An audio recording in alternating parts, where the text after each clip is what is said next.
Hello guys, আমি আবারও চলে এলাম আরেকটা নতুন ব্লগ নিয়ে। তোমরা দেখতেই পাচ্ছ এখন আমি এক জায়গায় যাচ্ছি। হ্যাঁ, কোথায় যাচ্ছি সেটা তোমাদের সাথে এবার বলি। আমাদের বাড়ির এখানে হরিয়ং মন্দির বলে একটা মন্দির আছে।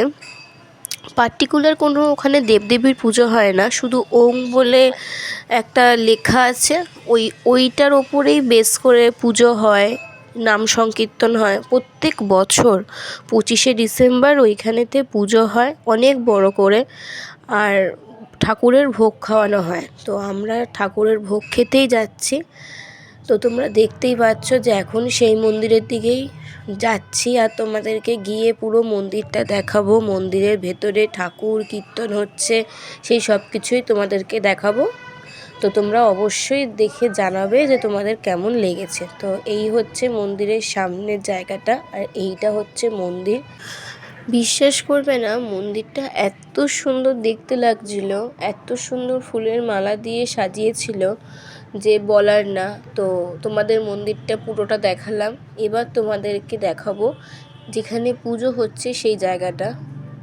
চারিদিকে অনেক লোক বসে কীর্তন শুনছে, কীর্তনও হচ্ছে, মানে পুরো পরিবেশটাই একটা আলাদা রকম শান্তির ছিল।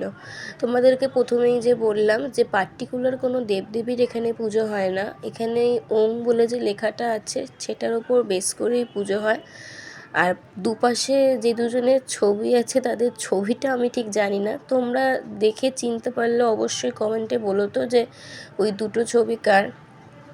নিয়ে এটা হচ্ছে খাবারের লাইন, মানে ভোগ খাওয়ার লাইন। দেখতে পাচ্ছ কত লোকে আসে ভোগ খেতে, অলরেডি লোক বসেও পড়েছে খেতে।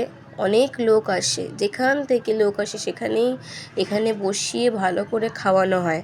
আর খাবারের টেস্টও হয় দুর্দান্ত। এত সুন্দর ভোগ, আর ঠাকুরের ভোগ মানেই তো সুন্দর হবেই।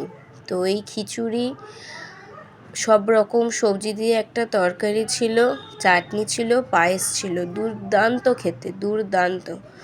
তারপরেতে আমরা খাওয়া দাওয়া করে, ঠাকুর দর্শন তো আগেই হয়ে গেছিলো, খাওয়া দাওয়া করে আমি, বাবা, মা, আমরা সবাই আবার বাড়ির দিকে রওনা দিলাম।